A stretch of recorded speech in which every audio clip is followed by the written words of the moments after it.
Mga kawani ng Philippine National Police sa Bataan, sumailalim sa psychiatric at psychological examination. Balita mula kay RH37, Danny Kumilang. Danny.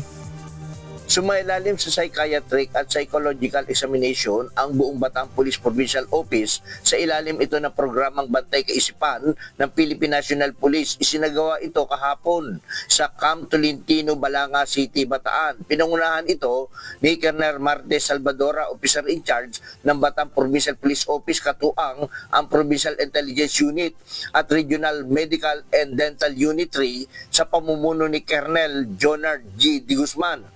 Bahagi ito ng aktibidad ang written exam of oral interview na sinimulan sa isang maikling briefing ukol sa PNP Memorandum Circular para sa Bantay Kaisipan.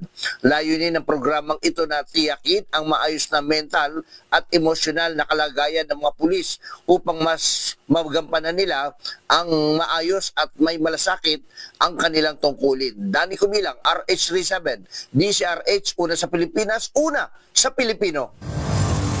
Maraming salamat, Danny.